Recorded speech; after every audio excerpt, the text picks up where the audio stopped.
ciudadanía le dio una clase pública al gobierno nacional respecto de varias cosas. En primer lugar, ¿qué representa la educación pública en general para la Argentina, para el ser nacional? Representa el anhelo del ascenso social, pero ¿qué es eso puntualmente? Las posibilidades de poder mejorar nuestras vidas.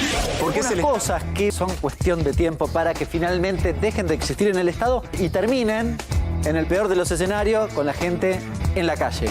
Tuitea de Orni.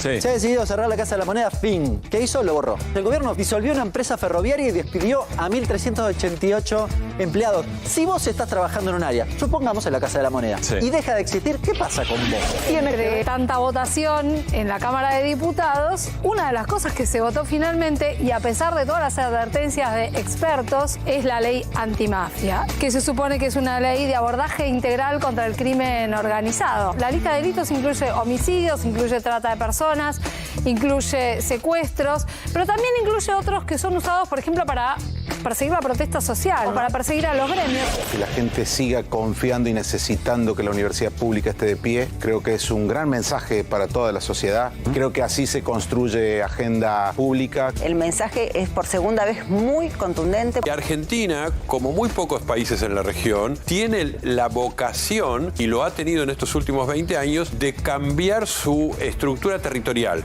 que es ir a los lugares donde está la gente que quiere, necesita formación e ir a la universidad. Hay un primer acto, que es boicotear el área. ¿Qué pasó en la Casa de la Moneda recientemente? En la última licitación para emitir billetes, el Banco Central le impidió participar en la licitación. ¿Escuchaste bien? Sí. No pueden participar, son la Casa de la Moneda. ¿Cuál es el objetivo? Como en aerolíneas, que básicamente no funcione, que sea ineficiente, que ande mal. El Congreso, porque es el Congreso el que tiene que ratificar esta ley, y el precio del cubierto del próximo asado es mucho más caro. Si usted cree que para que las cuentas den, le tiene que sacar a los pibes en los comedores, le tiene que sacar a los viejos en las jubilaciones y le tiene que sacar a los jóvenes en la educación universitaria, esa decisión es profundamente política y usted es un político.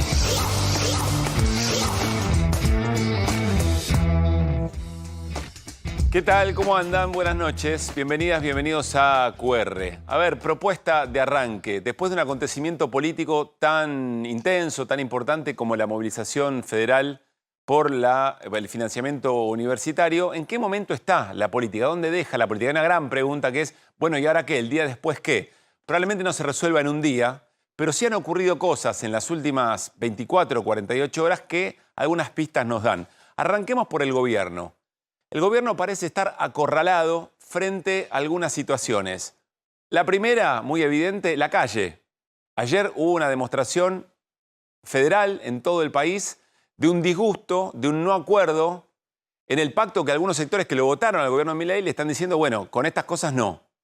Y fue una manifestación de muchos espacios de la política. Es decir, quienes se movilizaron ayer en todo el país votaron muy distinto, probablemente hasta de manera antagónica, incluso gente que habrá votado al propio gobierno de la Libertad de Avanza. Entonces el gobierno frente a la calle de alguna manera está acorralado. Si tiene que comparar las fotos de ayer en todo el país con la de Parque Lezama, no hace negocio. El gobierno también está acorralado por lo que vienen diciendo en las últimas semanas consultores y consultoras sobre la caída de la imagen positiva del propio Milei y de la imagen del gobierno. Es decir, de la evaluación y la valoración que hacen de la gestión de gobierno. También el gobierno está allí acorralado y eso es donde vemos eso es porque también, además de los periodistas que están ensobrados, además de los legisladores que están ensobrados, también están ensobrados los consultores. Y está acorralado por el propio Congreso, porque frente a la dimensión que ha tomado el tema universitario, ya se sabe que el gobierno no tiene 87 nuevos héroes para defender el veto que finalmente terminó publicando en las últimas horas. Allí también está acorralado. Y el gobierno está acorralado, ¿y qué hace? Hace lo que sabe, o hace lo que alguna vez le resultó, pero esta vez sin registro. Y esa es la razón por la cual elegimos este concepto para arrancar el programa de hoy. Va sin registro el gobierno, apelando a fórmulas ya conocidas que alguna vez le funcionaron, pero nadie sabe si tiene una cabal comprensión del momento. Es decir, de si eso mismo ahora le va a funcionar. ¿Por qué? Porque lo que parece estar en duda en realidad es si ese sentimiento tan importante, tan capital para el gobierno, que es, se viene un ajuste, votamos un ajuste, y ese ajuste tiene sentido, está en duda. hay un sector de la población que dice, no, pará, esto no es lo que acordamos. Estaba claro que había motosierra, no estaba tan claro que había tanta licuadora, sobre todo en los salarios, en las jubilaciones, pero se están tocando cosas que la cuenta entre sacrificio, dolor, angustia, preocupación por el futuro y la necesidad de cambio de todo lo que había ocurrido no está dando. Entonces no se sabe si el gobierno entiende bien que las herramientas que le sirvieron para un estado de ánimo de la sociedad, cuando ese estado de ánimo cambia, le siguen sirviendo. No parece estar con un buen registro en la escena el gobierno, veremos, esto está por supuesto por verse. Bueno, tampoco parece tener mucho registro de las consecuencias de lo que hace. Cosas que ya había hecho en otro momento, el modo discursivo violento, la descalificación, ahora va por 3, va por 4, pone quinta, va sin registro y en quinta el gobierno. Vamos a ver algunos de los últimos mensajes después de la movilización universitaria. Vamos a arrancar por este de Javier Milei. Miren, Javier Milei repostea un usuario en la red X que se llama Escuela Austríaca de Economía y dice, aquí están los falsos jubilados, de los falsos jubilados a los falsos estudiantes de la Universidad de Buenos Aires. Entonces muestra a integrantes del sindicato de camioneros en una manifestación. Fíjense lo que dice allí abajo, es muy obvio, es muy ostensible, dice, será abonado en 4 cuotas, de esta forma quedó sin efecto el paro que habían anunciado para el lunes. Es una movilización de camioneros, de otro momento, extemporánea. ¿Y quiénes se van a movilizar si no son los camioneros? Es muy llamativa la utilización. Es decir, hay muy poco registro de lo que se publica y se ven los hilos de lo que hace las redes sociales, la pandilla tuitera del presidente. Vamos a otro caso. Miren lo que postea Ramiro Marra, legislador porteño. Esta imagen dice Federico Fritzenbalden, responsable de relaciones estudiantiles del Centro de Estudiantes de la UBA. Pretende ser un chiste, está claro. Ramiro Marra está queriendo decir, bueno, no eran estudiantes universitarios, no son docentes universitarios, se están movilizando otras personas que nada tienen que ver con su causa. Acá hay 2 problemas muy serios. Uno lo abordamos ayer. Creer que los sindicatos no tienen participación en la defensa de la universidad pública es no tener registro de lo que ha significado para trabajadores la universidad pública. El anhelo de ascenso social, todo lo que ayer les comentamos. Pero además hay otro problema mucho más grave. Esto no deja de ser un chiste cuando lo que está queriendo mostrar aquí Ramiro Marra es que una persona con sobrepeso que anda en cuero en una movilización tatuada no tiene conciencia social, no tiene conciencia política, no tiene derecho a estar defendiendo algo, o lo que defiende se deslegitima por lo que decide hacer con su cuerpo, por el cuerpo que le tocó, lo que fuera, por una cuestión físico-estética. Es grave. Son cosas con las que no se debería jugar tan sencillamente. Son esas cosas que venimos diciendo en QR, che, cuidado, porque hay límites que se corren y no está muy en claro las consecuencias que esto puede tener en la sociedad y las lecturas que se hacen. Bueno, esa violencia discursiva, ese apelar a la emocionalidad violenta como una forma de acumular política, insisto que en QR venimos diciendo hace mucho tiempo, cuidado porque va sembrando cosas que después cuando se cosechan son muy peligrosas. ¿Lo dice QR? ¿Lo dice el equipo de QR? No. Ayer lo reflexionó Marcelo Longobardi, que si uno piensa a priori en términos de desregulación económica, achicamiento del Estado o mayor eficiencia del Estado, ideas más de centro-derecha, deberías tener más cosas en común con Milei que en contra. Pero fíjense la reflexión que ayer hace Marcelo Longobardi en un ataque que el presidente reitera sobre la colega María O'Donnell. Si el presidente sigue metiéndole violencia a esta situación, esto va a terminar mal. Yo no tengo ninguna duda de eso. Creo que no son conscientes están tirándole leña al fuego todo el tiempo. Algún día alguien va a ir a lo de María O'Donnell y le va a caer un fierrazo en la cabeza. Bueno, eso pasó con el kirchnerismo. Llega un momento en que finalmente los fanáticos dicen, bueno, deben tener razón. Hay que pararla a María O'Donnell, ¿no? O sea, el presidente es, en este punto, y esto me hago cargo yo, por supuesto, un verdadero irresponsable. O sea, un presidente de un país que incita a la violencia es un irresponsable. Y eso es lo que el presidente Milei es en esta materia, un irresponsable. Bueno, está claro que para el gobierno Marcelo Longobardi ya debe tener firmado el carnet del Partido Comunista. desde ya, pero lo que dice es muy serio y deberíamos tratar de diferenciar las maneras de entender un país, de ver la política, de esta fibra muy sensible que toca Longobardi. Lo que está diciendo es el gobierno no tiene registro de lo que está haciendo, no tiene registro de la utilización de la emoción violenta en el marco de la discusión política. Y es muy grave. Y fíjense que dice, un día a alguien le va a pegar un fierrazo a María Donel. Bueno, ya le ocurrió al kirchnerismo, ¿qué está diciendo? Y a alguien se le ocurrió que era más o menos razonable, que valía en el juego de las diferencias apuntarle con una pistola y presionar el gatillo en la cabeza de una expresidenta, de Cristina Fernández de Kirchner. Parece no tener registro tampoco el gobierno cuando nuclea a todas las fuerzas que se le oponen, no en general, sino en algunos puntos en particular, y traza una grieta, le dice, ustedes están todos allá, allá ustedes y acá nosotros, o acá yo. Acá me posiciono yo. ¿Tendrá registro el presidente de lo que está haciendo? Porque le está entregando probablemente, es una pregunta, le está entregando en bandeja a sectores que piensan la política y la Argentina de manera muy distinta puntos de acuerdo. ¿Y qué pueden hacer los puntos de acuerdo? Dos cosas. En principio, conformar, aunque sea temporales, mayorías en el Congreso que le evitan una discusión favorable de las leyes. Pero más adelante puede estar generando preguntas en las bases electorales de cada uno de esos partidos sobre, che, al final tenemos más puntos de contacto y hay posibilidad de acuerdos macros sobre cosas importantes que con el gobierno de Javier Milei. Vean este tuit del presidente, este posteo. Si para enfrentar a uno solo, él, ¿no?, tenés que juntarte con un montón de impresentables prostituyendo una causa noble, acá se refiere a la educación pública, el presidente Javier Milei, porque lo que dice Milei es, acá estamos estamos evitando un curro, no atentando contra la universidad pública. Alguien podría leer, acá hay un recule. En este caso es una forma de ocultar la corrupción de los chorros de siempre. Eso es una mayúscula muestra de debilidad y cobardía. Haremos Argentina grande de nuevo, cita una frase de Donald Trump en el marco de las elecciones en Estados Unidos. Y vean lo que postea el presidente además, como para graficar bien de qué está hablando. Bueno, el logo de La Libertad Avanza, flamante partido político nacional, una grieta y el Frente de Izquierda, el Partido Justicialista, Unión por la Patria, la Unión Cívica Radical. ¿Tendrá registro el presidente de la Nación? ¿Qué significa trazar esa línea? No lo sabemos y probablemente los acontecimientos digan a ver qué consecuencias tuvo esto. Ahora, hay otros sectores de la política que también están registrando lo que pasa. También están registrando una nueva etapa, un punto de inflexión de todas las cosas que venimos mencionando.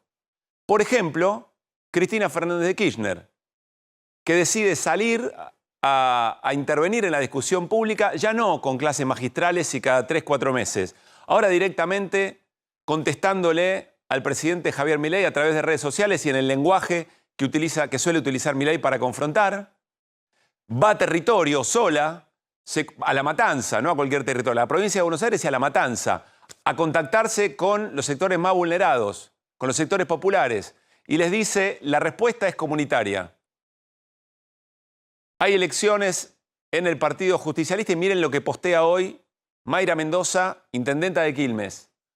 Para ordenar lo desordenado y enderezar lo torcido es tiempo de mujeres peronistas. Merecemos a Cristina Fernández de Kirchner, presidenta del Partido Justicialista Nacional. Ya abiertamente, hay quien reclama, también lo hizo Guado de Pedro, hay quien reclama abiertamente que Cristina sea la presidenta del Partido Justicialista, que juegue ese partido y probablemente a partir de allí la posibilidad o no de que sea candidata en las próximas elecciones. Quizá Cristina tampoco tiene cabal registro de si ese es lo que conviene o no, pero seguro se está tanteando el terreno y se mueven fichas que antes no se movían. No es solamente Cristina Fernández de Kirchner. Vean la foto que hoy hizo conocida Mauricio Macri en su quinta de Acasuso. ¿Con quiénes? Con senadores y senadoras del PRO. Esta no es una foto comiendo milanesas en Olivos, esta es una foto en Acasuso, una reunión muy importante. Si bien el tema universitario entra por diputados, se va a discutir seguramente primero en diputados, el rechazo o la validación del veto de Javier Milei, aquí hay una señal. ¿De qué hablaron? No hablaron de milanesas y papas fritas ni del menú. Seguramente hablaron de política y seguramente hablaron de cómo posicionarse respecto de lo que viene. Una discusión que el PRO también, y Mauricio Macri, dentro de las distintas expresiones que hay del PRO, están viendo, che, la movilización de ayer fue muy importante. También esa es nuestra base electoral y representa valores que nosotros también tenemos muy presentes y muy en cuenta. Acá hay que tener registro. Entonces el registro de la escena, de la nueva escena, parece estar a la orden del día para analizarlo. Hay quienes tienen registro un poco más acabado, con mayor espalda política, con más experiencia, hay quienes parecen no tener registro e insistir con lo mismo de siempre. ¿Funcionará? No lo sabemos. Vienen ahora, en un ratito nada más, Martín Tetaz, diputado nacional de la Unión Cívica Radical, y estará con nosotros también Álvaro González, que es del PRO. Son los dos espacios políticos en el Congreso que tienen la llave para saber si el veto de Milei queda o si el Congreso insiste con la ley ya aprobada de financiamiento universitario. Vamos a charlar también dentro de un rato sobre esta decisión del kirchnerismo de poner a Cristina como candidata a conducir el Partido Justicialista con Martín Granowski. Vamos a hablar de la isla Mauricio también, o del país Mauricio, que tiene islas que están en discusión con Gran Bretaña. Un tema muy interesante y seguro de la mejor manera tratado con Martín Granowski. Y Hernán Lecher nos invita a jugar a Perinola. Con la de ustedes, con la nuestra, con la de todos. Veremos de qué se trata. Las voces del día y arrancamos QR. La ley de financiamiento venía a resolver la crisis de este año y el veto amenaza esa posibilidad de solución. Desde Barcelona queremos enviar un fortísimo saludo en nombre del movimiento, de nuestro movimiento y de la coordinadora estatal en defensa del movimiento de pensiones públicas, COESPE, a nuestros hermanos y hermanas de Argentina. No, lo que vaya a pasar no lo sabemos y cada diputado es dueño de su opinión, de su voto y de lo que haga cuando le toque votar. Y además porque con el PRO hemos trabajado juntos en un montón de cuestiones e incluso en el veto a jubilados. Congrega gente de distintos espacios políticos. Fíjate que hay muchos que están pasando alrededor y de hecho me están puteando, por ejemplo, ¿no? Es interesante. Ahí está, ¿ves? Ahí está. Yo le advierto al presidente que pare con esta embestida que está teniendo con el Congreso de la Nación, que es un claro conflicto de poderes y que, por supuesto, estoy confiado a que podamos lograr una mayoría significativa en el Congreso de la Nación. No sé por cuánto tiempo van a poder querer cargarse algo como esto. Ganaron las elecciones diciendo que iban a terminar con, no sé, con los políticos, con los privilegios, no diciendo que iban a arruinar las cosas que tienen, las buenas cosas que tiene la Argentina. Hoy nos acusaba la ministra de Seguridad de que este es un autogolpista. Golpe de Estado es gobernar por decreto. Golpe de Estado es vetar las leyes. Golpe de Estado es desconocer las leyes como hizo este gobierno. Ayer obviamente pusieron la canción ahí en la marcha. A mí me da mucho orgullo que una canción mía forme parte de una marcha como la que sucedió ayer. Estamos muy preocupados porque pensamos que el funcionamiento del hospital está en peligro.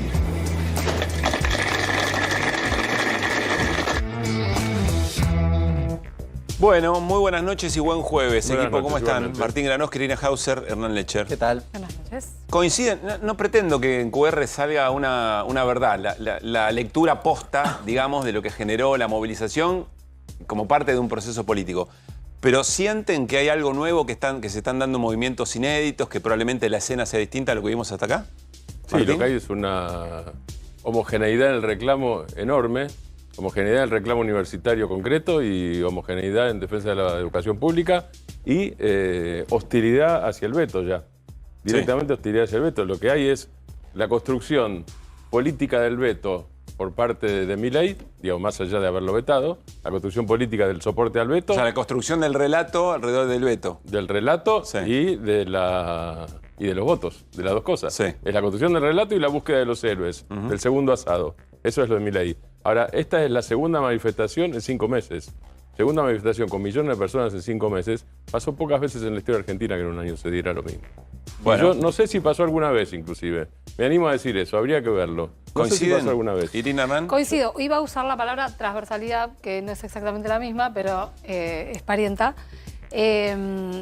Sí me parece que la masividad también de la movilización lo que hace es a pesar de que Patricia Bullrich insiste, ¿no? con decir que esto es un intento de golpe o cosas, termina quedando en ridículo, ¿no? Sí.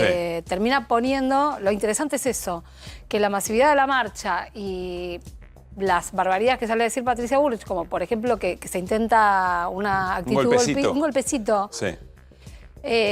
Para mí termina poniendo en ridículo y debilita en realidad algo que hasta ahora fue una fuente de fortaleza del gobierno, ¿no? Interesante. Esto de decir, o sea, de plantearlo como lo que evitamos son los piquetes y los cortes de calle, ¿no?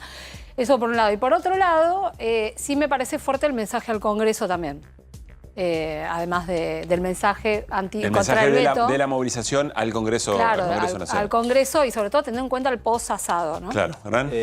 Dos cuestiones, retomo lo que decía Irina, lo decía Martín también creo que ayer, dos cuestiones que reflejan debilidad del gobierno. La primera es algo que pasó mediáticamente, llevarte a discutir si había más o menos gente en abril que ahora. Absolutamente secundario. Porque el eje principal, en realidad, es que ahora no es el mismo momento que aquel.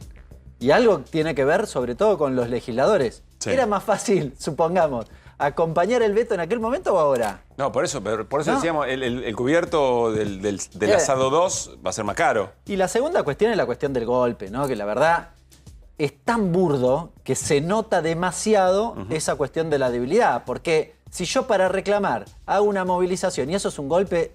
No sé cómo opino, digamos, Sí. ¿no? Bueno, enseguida hablamos con Martín Tetaz y con Álvaro González porque, insisto, son representantes de espacios políticos clave para la discusión que se viene del veto de Milei al financiamiento universitario. Pero antes, sigamos viendo repercusiones de la marcha. Acompáñenme a la pantalla. Esta vez tiene que ver con las repercusiones, lo que solemos hacer, el repaso de portales y de diarios de todo el país. La Voz, provincia de Córdoba, movilización masiva, marcha universitaria en Córdoba. No vamos a permitir que nos arrebaten nuestros sueños. Si universidad puede tener algún sinónimo en términos de provincia en el país, es Córdoba, ¿no? Por algo se la llama la docta. Mendoza. Fue masiva en Mendoza la marcha en defensa de la universidad pública convocada por la Universidad Nacional de Cuyo. 30.000 personas. Estamos ahora en Tierra del Fuego, infofueguina.com. Marcha universitaria multisindical. En Ushuaia los gremios movilizaron y coparon la zona céntrica. Es interesante porque acá nadie duda de que los sindicatos están totalmente legitimados para marchar por la universidad pública. Lo hemos discutido mucho en QR. ¿Qué más? Santa Fe, el litoral. Gran convocatoria, masiva marcha universitaria en Santa Fe y un grito de auxilio. Promulgar la ley de financiamiento. 2 columnas confluyeron en un espacio habitual donde en Santa Fe se reúnen las movilizaciones. Jujuy, el tribuno. Jujuy marchó en defensa de la educación pública universitaria, copando las calles. Cientos de personas se pronunciaron contra el veto a la ley de financiamiento. El rector de la Universidad Nacional de Jujuy, Mario Bonilla, advirtió: el desfinanciamiento es sistemático. Interesante porque a veces el gobierno dice, están confundiendo flujo y stock. Bueno, acá lo que le dicen, no, acá lo que nos preocupa es el flujo. El desfinanciamiento es sistemático. Mar del Plata, multitudinaria marcha en Mar del Plata en defensa de la educación pública, fuertes críticas a Milei. Se reclamó por el ajuste en las universidades, se repudió el veto presidencial a la ley. Denunciaron que el 70% de los trabajadores del sector está por debajo de la línea de la pobreza. Miren qué imagen. ¿Qué más? Rosario, otra vez Santa Fe, ahora en la capital. Marcha federal, la capital el medio, ¿no? Marcha federal universitaria. Una multitud de rosarinos se movilizó en defensa de la educación pública. Plaza Montenegro se llenó de personas, banderas, carteles, afiches, marcharon hasta el monumento. Allí la bandera de la Universidad Nacional de Rosario. La Arena, La Pampa, histórica marcha universitaria contra el veto de Milei. Qué difícil intentar bajarle el precio a semejante expresión federal, ¿no? Que atraviesa además todas las provincias con sus características políticas, con sus banderías partidarias. El territorio de Misiones. Egresados, estudiantes y docentes alzan su voz en contra del recorte a la universidad en Posadas. Desde todas las facultades, alumnos y profesores plantearon la dificultad que atraviesan este año por la disminución presupuestaria que afectó al comedor, la investigación, así como los insumos de laboratorios. ¿Qué más? Neuquén. Más de 25.000 personas participaron de la marcha universitaria en Neuquén. Vecinos, alumnos, exalumnos, profesionales marcharon en defensa de la universidad pública y para pedir que el presidente no vete la ley de financiamiento. Bueno, contra todo esto el gobierno confronta contra todo esto el gobierno dice acá hay una grieta, están todos del otro lado, acá estoy yo, voy a insistir, y si el Congreso insiste, yo voy a ir a la justicia. Vamos al encuentro de nuestros invitados, va a ser muy interesante esta charla seguramente. Martín Tetaz, hola, Pablo. Álvaro González, ¿cómo están? ¿Cómo estás? Pero muy bien. Gracias por haber venido. No, gracias a usted por la invitación. En función de las repercusiones del gobierno a partir de la movilización, en la que participaron abiertamente o presencialmente o testimonialmente, ¿qué análisis hacen a 24 horas? Martín. Bueno, primero, multitudinario. Segundo, transversal el reclamo de todos los sectores políticos. La idea del adoctrinamiento se cayó a pedazos, bastaba recorrer. Yo ayer lo decía, ustedes pasaron el corte ese, hacia una norte, hay espacios políticos que normalmente nos puteamos entre nosotros, no pensamos igual, no, hay mucha diferencia. Uno decía, che, pero vos pensás tal cosa. Sí, pero en esto estamos todos juntos. Había un denominador común que era más fuerte que todo, que era no, con la universidad no, porque es la mejor inversión pública que tiene hoy el Estado.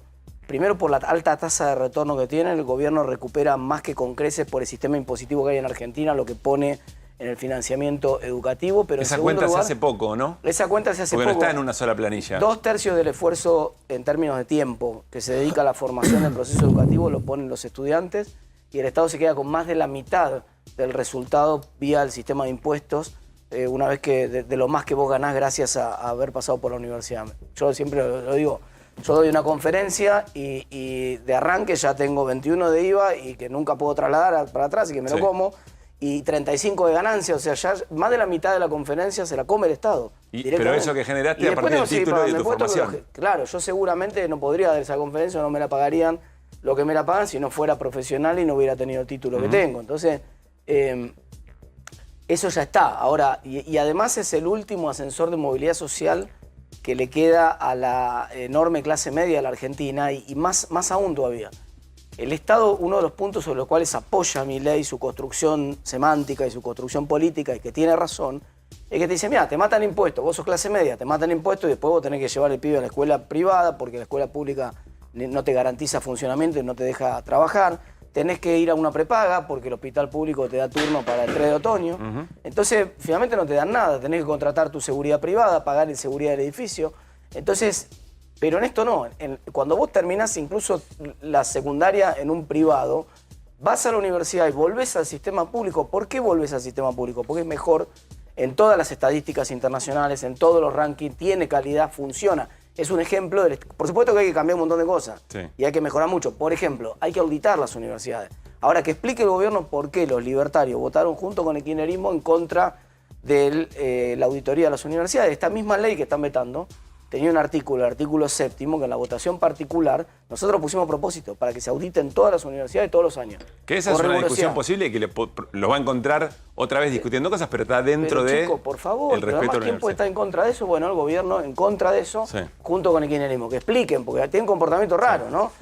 Bajan la ley sindical en una semana con acuerdo con los gremios, ahora bajan las auditorías de las universidades, después de decir que había que auditar, les ponemos la ley y no la votan. Ahí vuelvo a eso que me parece interesante respecto a cómo se va jugando en otros temas. Álvaro, ¿qué estás viendo en la escena 24 horas después de la movilización? Bueno, primero quedé impresionado por la magnitud. Pero no solo la magnitud, que uno está acostumbrado a la vida más citadina de la ciudad de Buenos Aires y demás, sino lo que pasó en el país. Con lo cual, bien decías vos en tu informe, no es un fenómeno de la UBA, la movilización.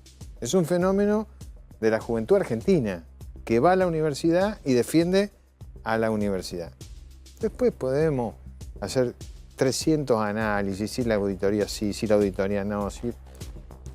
Dato, no relato. El dato es, los docentes universitarios han perdido de diciembre a la fecha el 35 al 40% de sus ingresos.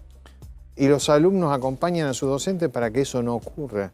Porque yo soy un convencido, lo dije previo a la marcha, que yo iba a asistir a la marcha y que iba a acompañar si iba a ser, si se vetara, porque ya se me confunden el veto con el voto. Si se vetara la ley, yo iba a ir por la insistencia, porque me parece que el gobierno ha tomado un camino en donde hay una clara intencionalidad de evitar el Parlamento. ¿Y el resto del PRO, Álvaro, qué posición tiene? Bueno, el resto del PRO, cada uno, digamos, nosotros todavía no nos reunimos como bloque. Yo lo hice público antes de la marcha, como había hecho público la vez pasada lo de los jubilados también, en el sentido de que para mí, de acá en más, yo voy a acompañar las cosas que en el gobierno creo que se hacen bien y voy a votar en contra de las cosas que el gobierno hace mal. ¿Pero por qué lo digo esto? Porque nosotros hemos hecho mucho durante este primer tiempo en donde normalmente a todo gobierno que llega vos le das un hándicap para que se acomode. Le hemos dado mucho músculo, pero no músculo político numérico, mucho músculo político de expertise parlamentario para que puedan tener las leyes que tienen. Y la verdad que lo que siento es una enorme ingratitud. ¿Se arrepienten? Yo no me arrepiento porque no soy de los que más trabajaron para eso, pero lo que siento es una enorme ingratitud. Porque vos escuchás el discurso del sábado, en donde Milei dice, bueno, o la hermana de Milei dice, tenemos un presidente que no tenía partido político, tenemos un presidente que no necesitó de nadie para llegar, y a partir de ahora vamos solos. Bueno, si van solos, entonces no me necesitas. Y si encima... Hoy Patricia Bullrich dijo que el PRO tenía que acompañar el veto. Y bueno, si Patricia Bullrich es funcionaria del gobierno. Pero habló ¿Qué querés que diga? Del PRO. Vos decís, no tiene autoridad para hablar del PRO. Claro, no le preguntó, pero no le pidió permiso al PRO para irse al gobierno. Fue y se metió.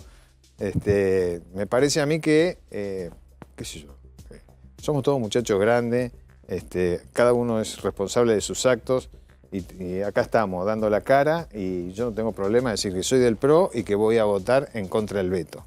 A ver, Martín, por supuesto también Álvaro, pero Martín, por la cancha que tenés en la discusión presupuestaria, quiero compartir la palabra del vocero presidencial, Manuel Adorni, cuando vuelve a señalar que la discusión se tiene que dar en el presupuesto. Y Martín Granowski nos decía, che, acá hay un engaño, o acá hay alguna trampa, digamos.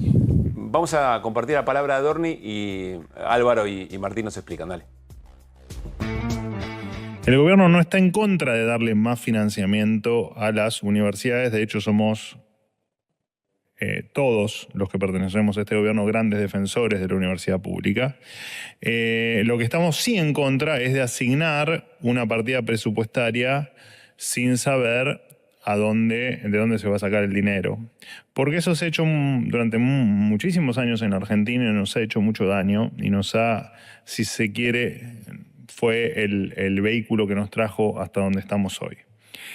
Y la verdad es que el no saber, el aplicar algo donde no tenemos el dinero, va a perjudicar a todos los argentinos. Y nosotros eso no lo vamos a permitir. O en tal caso vamos a hacer todo para que eso no ocurra. El lugar para discutir la partida existe y es el presupuesto 2025. Y el ámbito para discutirlo es el Congreso Nacional. A ver, Martín, afilo dos preguntas. Primero, ¿qué quiere decir o cuál es la estrategia del gobierno llevando la discusión al presupuesto? Dos, insiste el gobierno que si el Congreso no le dice dónde tiene que sacar el presupuesto, va a ir a la justicia para decir que no va. Dos cosas. Porque la ley, ustedes lo saben bien, es sobre el 2024. Claro, exactamente. O sea, no, la ley es sobre el 2024. ¿no? Claro. De hecho, no compromete recursos para el año que viene.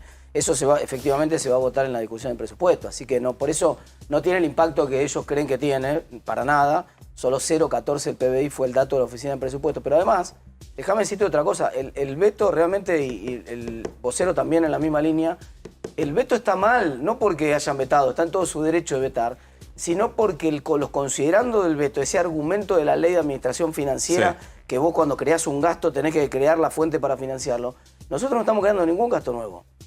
Hay algo que es extraño, puede pasarle a un abogado, puede ser, yo lo escucho al jefe de gabinete del ministro, no es economista, se le puede pasar eso. Pero a un economista no se le puede pasar, no se le puede pasar a Adorni, no se le puede pasar a Milei una falacia de esa naturaleza. Eso es ego de ilusión monetaria, es decir, vos confundís la nominalidad, nosotros no estamos creando ningún gasto nuevo, no estamos creando una universidad nueva. Lo único que estamos haciendo es actualizando el gasto por inflación, es un problema, es un error enorme. Eso no exige crear una partida nueva en el presupuesto. Es más, la ley de presupuesto a la que refiere el vocero Adorni, que ellos mismos firmaron, la reconducción del presupuesto del año pasado, tiene su artículo antepenúltimo, una cláusula que dice que el presupuesto de educación no puede ser menor de 1,33 del PBI. O sea que está en el propio presupuesto de ellos contemplado ese gasto. Sí. O sea, no estamos creando nada que no esté en el presupuesto. La renovación para el 2024 está diciendo. Exacto, en el que está vigente ahora por la firma de Milei. Milei pudo haber reconducido el presupuesto con algún cambio, o propuesto al Congreso algún cambio, ¿no? Él eligió reconducirlo con esta cláusula. Entonces tiene el dinero presupuestariamente aprobado. ¿Cuál es ¿De qué están entonces el hablando? objetivo del gobierno? Confundir a la gente y marcar una agenda política, no económica. O sea, el objetivo, el déficit fiscal no es el problema ahora. El problema es la línea política del gobierno, que es una línea política donde siempre plantea un enfrentamiento con las universidades porque dentro de su argumento el lugar donde está parado políticamente el gobierno. Es Está bien, solamente pero político. el golpe a la educación universitaria es demasiado fuerte como Absolutamente. para Igual, que es que cuando ese sea vos, el argumento. pero hay digamos. cientos de videos de Milei diciendo expresamente, le preguntan, ¿vos estás de acuerdo con la educación obligatoria? No, no estoy de acuerdo con la educación obligatoria. ¿Vos estás de acuerdo con el financiamiento público de educación? No. No lo voy a eliminar porque recién llego y hay derechos adquiridos, etcétera, pero no es mi modelo, mi modelo, lo dijo 300 veces Milei, hay que mirar los videos. En mi modelo, cada uno se tiene que pagar la educación y cada uno se tiene que pagar la salud. Bueno, si el presidente Milei continúa gobernando, lamento decirle que hacia allá vamos. Álvaro, ¿o no te gusta mucho el asado? ¿No fuiste a Olivos? No. Déjame ser vegetariano. Perdón, quiero meter un comentario porque yo veo venir los tweets después. Si continúa gobernando otro periodo más, me refiero, ¿no? Por supuesto, nadie duda que el presidente Milei va a terminar su mandato como corresponde. Está bien la aclaración claro, para que no te... Igual si te quieren recortar, te recortan. No, pero ahora ya es más difícil. El recorte ya es como... Te preguntaba, Álvaro, ¿te volviste vegetariano en los últimos meses? Nunca fui héroe en mi vida. Así que por eso no fui. No fui al asado. No estaba invitado tampoco. Ah, ¿no estabas en la invitación? No, porque yo no voté. Claro, vos te ausentaste.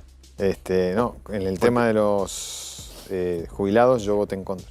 Ah, votaste en contra. Voté en jubilado contra. también en contra. Entonces no estaba en la lista Álvaro, de invitados. quiero retomar algo que dice Martín, que me parece interesante. Dice, esta no es un problema económico, no una decisión económica, una decisión política, porque el gobierno en esa confrontación es como si ganara cuerpo o volviera a su esencia, ¿no? A su identidad. ¿Coincidís con Martín? Y te pregunto si puede tener éxito el gobierno. Coincido que es un problema absolutamente político, porque hasta incluso el mismo presupuesto que envió Milei al Congreso, este presupuesto para el 2025, que no resuelve el problema del 2024, sino que es para el 2025, es, según dice el artículo 1, base de déficit cero. Así es. Y ya la primera mentira. ¿Por qué? Porque ahí hay un montón de gastos que no están. Ustedes sabrán más que yo. Lo que están bajo la línea son los intereses. Claro. Hay un montón, son 2 puntos, 2,5 puntos del PBI. Con lo cual, de entrada no es déficit cero. Pero no importa, no quiero entrar en una discusión técnica que aburra a todo el mundo. Lo que me parece a mí que el gobierno tiene una clara discusión, o plantea una clara discusión política con esto. Y bueno, si vos hoy te toca gobernar, porque te eligió la gente para eso, y el problema es hoy, lo tenés que resolver hoy. Entonces, esto de que nosotros no queremos pelearnos con la universidad, pero no le damos lo que la universidad necesita, me parece un contrasentido, una contradicción. Si vos hoy tenés el problema, y como bien dijo Martín, 0,14 del PBI cuesta esto. Cualquier gasto tributario que toques lo financiás. Pero además tampoco es lo que la universidad necesita. O sea, la universidad necesita 0,8, el doble ¿no? del presupuesto que tiene. Lo han dicho todos los rectores, está el cálculo. De hecho, del en el documento ayer se decía que si se aprueba lo que está en el presupuesto, el problema se agrava el año que viene. Martín, yo te quiero preguntar, o les quiero preguntar, sobre algo particular que está justamente en el presupuesto que tiene que ver con esto. En el articulado se incluye, el gobierno dice, bueno, lo que es discrecional está sujeto a recorte, pero lo automático está garantizado. Pero pasa cosas automáticas a discrecionales, entre ellas la Ley de Educación Nacional, lo que tiene que ver con ciencia y tecnología y las escuelas técnicas.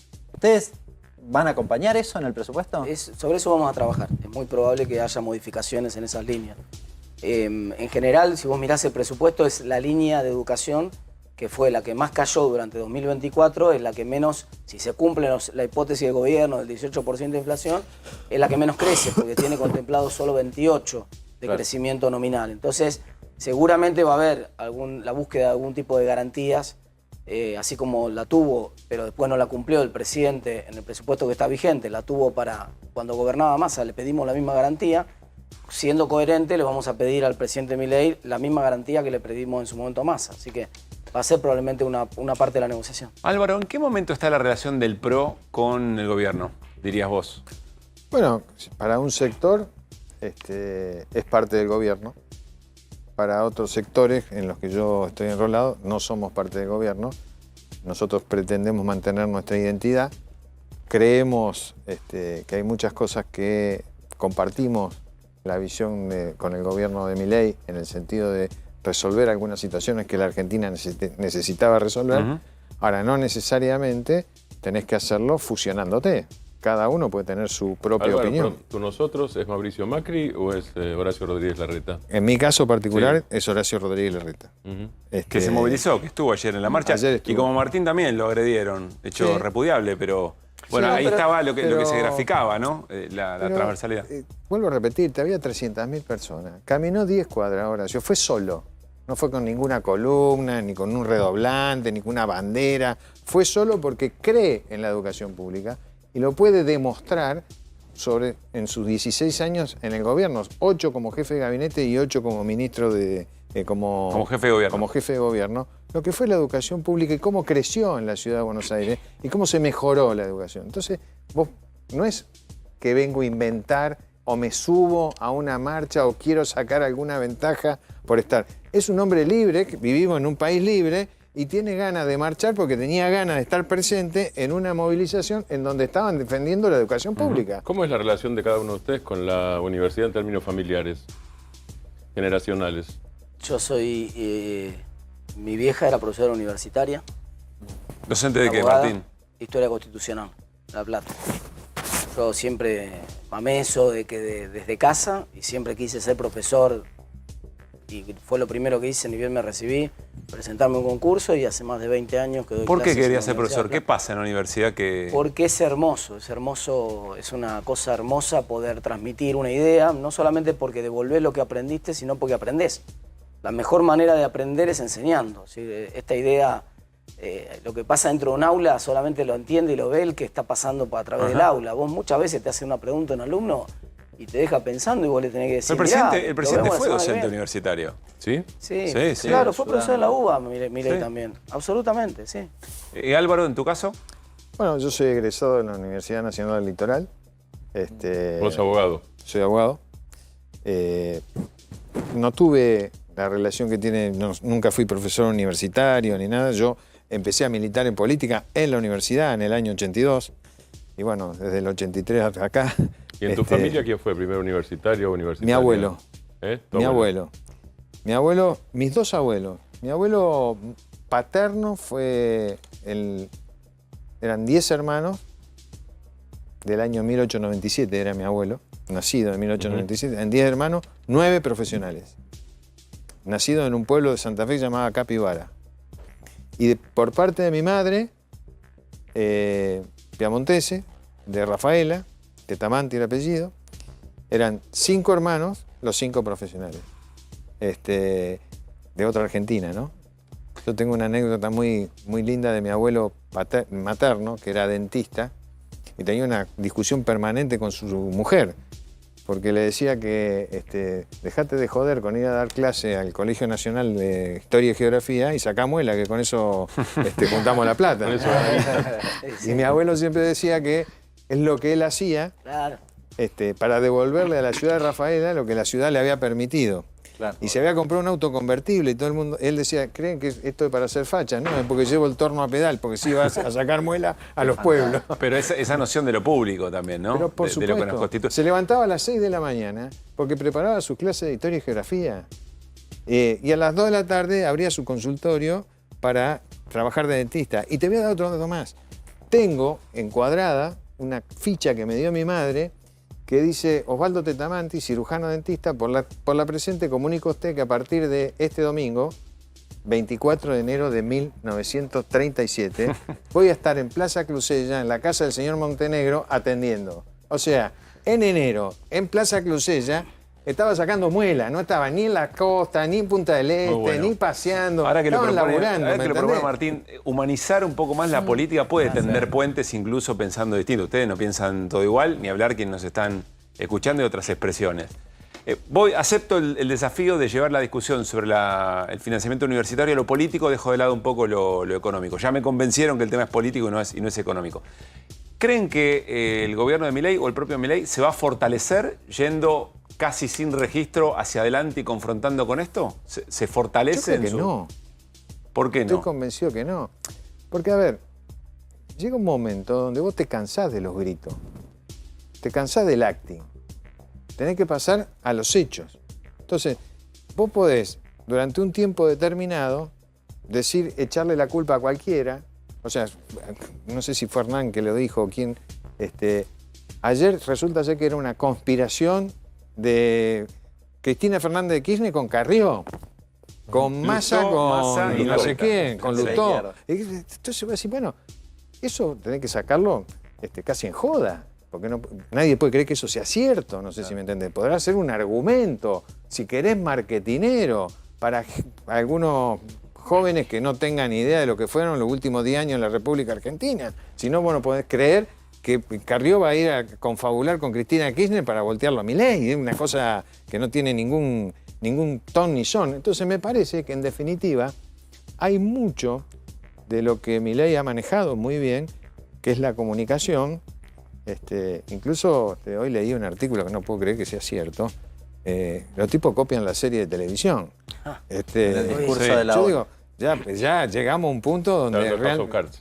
House of Cards. No, de Right Wing.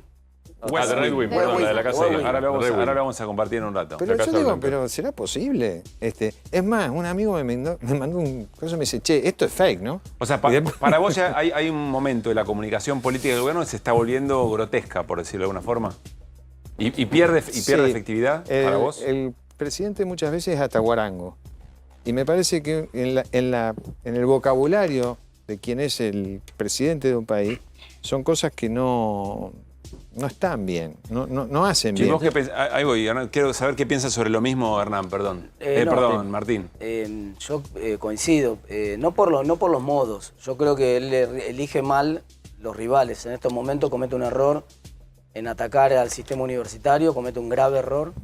Comete un error en atacar a los jubilados. En el caso de los jubilados, uno dice, bueno, puede tener una lógica porque lo ayuda a conseguir el equilibrio presupuestario, lo que muchos gobiernos hicieron en Argentina, que es buscar al sector más vulnerable, el que tiene menos capacidad.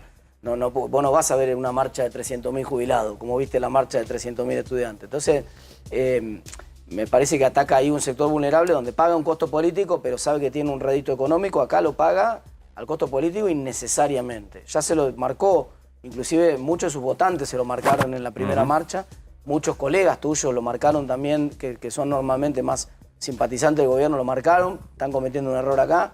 Si él insiste en ir en contra del sistema universitario, me parece que va a pagar un costo político. La última, Hernán. Martín, te quiero preguntar, tiene que ver con esto, pero algo que vi en las redes y me pasó ayer en la movilización, que fue, te leo un tuit.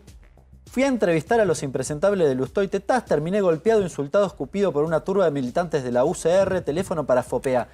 Hablo de, había gente, no sé si oficial u oficiosa del gobierno, queriendo entrevistar, me imagino que te pasó en el medio de la movilización. No sé si es una política oficial, ¿qué pensás de eso? No tuve ningún problema, contesté todas las preguntas que me hizo esa persona, no sé por qué se la agarró conmigo, que marché pacíficamente. Imagínate que además, pensar, ya es casi un chiste, la broma, había otro meme que circuló que lo deben haber visto bastante, que era, íbamos con la pancarta y alguno me quitó unos centímetros que no me sobran justamente, y era algo así como usan niños de escudo en la marcha, no sé qué, era una broma así, yo parecía con él. Bueno que lo era un meme muy divertido, fue un meme muy divertido, ¿no? Imagínate, pero cualquiera que me conozca físicamente sabe que yo no estoy en condiciones, menos de una persona, el muchacho este es una persona que me ha entrevistado en varias oportunidades y me saca 4 cabezas, imagínate que yo no puedo agredir a nadie, no es mi forma de ser, el que sabe cómo soy yo, sabe que eso no ocurrió, que yo contesté todas las preguntas de manera respetuosa y no tuve ningún problema, así que... Martín, Álvaro, gracias por haber venido. No, gracias. No, por favor. Nos vamos a ir a otro segmento del programa con algo que nuestro productor general, Claudio Martínez, también hizo de cronista ayer en la movilización. Planteó una encuesta y vamos a ver qué resultó de eso. Dale. Ya habló el gobierno, ya habló la oposición, ya hablaron los rectores y también los los sindicatos. Ahora habla la calle. ¿Por qué estás acá? Porque me parece importante que nuestros docentes ganen algo que pueda cubrir mínimamente su canasta básica, los docentes y no docentes. Creo en el país y en el amor que le tengo yo y todas las personas que vinieron hoy, así que para defenderlo de todo lo que están haciendo desde arriba, ¿no? Nos cortaron los apuntes, no, en los baños lo mismo, no hay papel higiénico, no hay jabón, no hay nada. Estuvimos una semana sin baño porque no podían reponer nada, no había agua, no había nada. La universidad es algo grandioso como tantas otras cosas que se están destruyendo y no hay que permitir que eso suceda. Sobre todo la ley universitaria de financiamiento, que es fundamental para sostener en medio de esta situación de crisis. Estamos reclamando no al veto, que sabemos que va a salir, que lo va a hacer, pero queremos que sea un impacto público, ver la gente movilizada para que los legisladores después tomen conciencia. Pienso que sin educación no hay futuro y aparte por el futuro de mi hijo, que los chicos puedan continuar, que puedan tener su profesión, que el país se desarrolle, ¿no? Y que tengamos un futuro mejor todos. Bueno, muy bien, cerramos por ahora la movilización y la discusión política alrededor de la universidad pública. Vamos a volver sobre algo muy importante, trascendental en el devenir económico del país y sobre todo en la política económica del gobierno, que tiene que ver con la macro, pero en general los dólares. ¿Qué pasa con el cepo? Tiene una teoría, Hernán. A ver si se anima a contárnosla, pero dice que tenemos que jugar a la perinola. Yo no te puedo explicar este juego, soy muy joven. No te hagas, si nacimos, somos los dos del 77. Bueno, a ver la perinola, repasamos. Breve. El otro día, ¿qué fue lo que quise explicar? Y lo expliqué pésimamente. Acá, ¿dónde está? Acá no está. Muy bien. Mirá. Bueno, mirá cómo se mueve. La perinola es así. Alrededor de una mesa, habitualmente, para que pueda girar bien la perinola, los chicos apuestan piedritas, adultos apuestan quizá algo de mayor valor, y básicamente por turnos van tirando la perinola. La perinola te puede decir, toma todo, y agarrás todo lo que efectivamente hay en la mesa, deja todo. Pone todo. O pone todo. Claro. Toma 2, pone 2, y así se va sucediendo el juego y por supuesto gana quien se queda con la mayor cantidad de piedritas. Vamos a decir, en estos tiempos de ludopatía infantil muy peligrosa, vamos a dejarlo en estos términos. ¿Por qué jugamos a la perinola en esta noche de Jueves en QR, Hernán? Bueno, por varias cuestiones. La principal es que queremos discutir de fondo si la cuestión del cepo, que te diría que es el eje principal de la cuestión macroeconómica en nuestro país, hay condiciones de que se levante antes de fin de año o no. Vos mirás raro y decís, pero el gobierno dijo... Sí. No, me acuerdo de los 8 escalones de... ¿Te acordás de los 8 escalones? Que decías año que viene. Bueno, seguimos discutiendo eso mismo. ¿Qué dijo el gobierno a esta altura del partido? Y esto es importante. Dijo, no, lo vamos a hacer en el 2025. Bueno, permitime dudar, diría. Vayamos a tirar la perinola, porque sí lo que hay consensos es que para levantar el cepo hay dos momentos posibles. Uno es efectivamente después de las elecciones del 2025, que es en principio el discurso oficial. Pero ahora, la otra opción es antes de fin de año. En el medio no podés. ¿Por qué? Porque también hay consenso de que cuando levantes el cepo vas a tener un salto cambiario. Claro.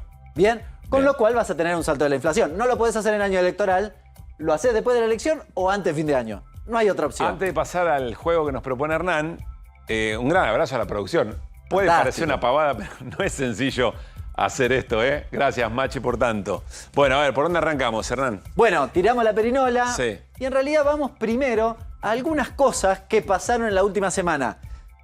Todos ponen. Sí, ya sé, ¿De quién Hernán. hablamos? Todos ponen. ¿Vos? Ya sé. No te hagas cargo, no. Okay. Podríamos decir que todos nosotros, el pueblo argentino y demás, pero voy a hacer hincapié particularmente en una cuestión, que es ¿cómo hace el gobierno para levantar el cepo?